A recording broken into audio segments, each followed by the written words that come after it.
আমাকে ইউনিলিভারের managing director ঢাকায় এসে শেরাটনে দাওয়াত করে খাওয়ায় বলে, you are very good and very good competitor. একটা প্রোডাক্টের দাম তুমি কম করো নাই, আমার সমান করেছো। All your products look like international product. But তোমাকে একটা কথা বলি, তুমি কিন্তু সাবান টাবান দিও না।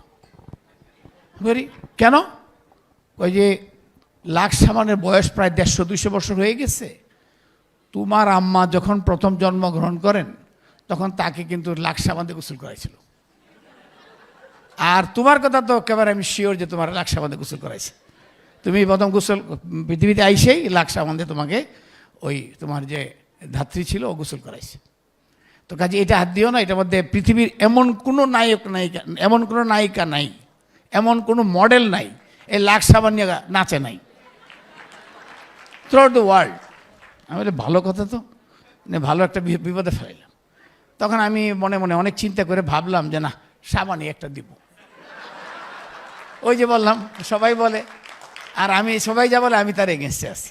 করার পরে আমি যে অনেক দিন যাবতীয় আমি প্যাকেট সংরক্ষণ করতেছিলাম। যেখানে যে প্যাকেটটা পাই, মনে করেন একটা সিগারেটের প্যাকেট পাই, ওইটা রেখে দিই খালি। যেখানে একটা মানে ওয়াইনের প্যাকেট পাই বা একটা হুইস্কির প্যাকেট পাই, ওইটাও রেখে দিই, যেটি ভালো আর কি সুন্দর। সবগুলি বাইর করলাম, বাইর করে বললাম যে এইরকম একটা প্যাকেট বানাইবা, দেখতে যেন চকলেটের মতো লাগে সাবানটা, মানুষজন মনে করে চকলেট একটা। তো আপনার মনে আছে ওইরকম ধরনের কিন্তু বানাইলাম। আমি বলি একটা সাবানের কালার দিবা যে কালার মানুষ জীবনও দেখে নেই। কী কালার মনে কাছে কিনা আপনারা জানি, ইঙ্ক টাইপের কালারটা ছিল। যাই হোক, 4টা কালার দিয়ে বাজারে সব রেডি করেছি। আমি বলি যে না, এরপরেও কিন্তু মানুষ কিনবে না। দেখবে দেখবে গন্ধটা শেখবে, খুব ভালো হয়েছে, খুব সুন্দর হয়েছে, ভাই 2টা লাক্স সাবান দেন। কি করি আমি যে না, এটা হবে না। ঠিকই বলছে বেটা, যে আমি তো এটা তো পুরনো অভ্যাস। এইবার আমি খুব চিন্তায় বললাম কি করি। I was travelling. আপনারা যারা লন্ডনে গেছেন দেখছেন তো বাংলাদেশি বহু দোকান আছে। এই কিন্তু নাম দিয়ে রাখছে সব ইন্ডিয়ান রেস্টুরেন্ট, আসলে কিন্তু বাংলাদেশি। তাজমহল কি কি জানো, একটাতে বসে ভাত খাই, কারণ বাইরে ভালো লাগে না। আমি কই দাও তো একটু গরুর মাংস দিয়ে আর ভাত দাও, খেয়ে নিই। খেতে খেতে দেখি ওয়ালের মধ্যে লেখা বিফ 100% হালাল।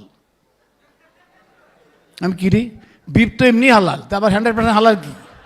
আবার কি দেখি ওই দিঘা সিলেটি লোক। আমি কই কি তুমি এটা কী কইলা, এটা 100% হালাল, এটা কি অর্থ কি? কই স্যার না, এটা বুঝাইতেছি যে কেমনি কাটা হয়েছে। হ্যাঁ, তা গলা কাটছে কেমনে ওইটা বুঝাইছে, বুঝছেন? আমি কই এই যে কাজে লাগছে এবার, এই 100% হালাল আমারটাতে। কেন?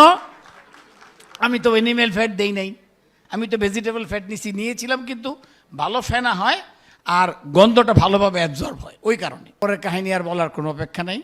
ওরা তো বললো কাজ হবে না, 7-10 দিন পরে মানুষ তো একেবারে সমানে।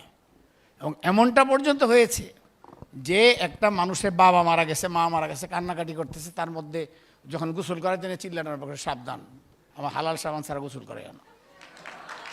হ্যাঁ, then comes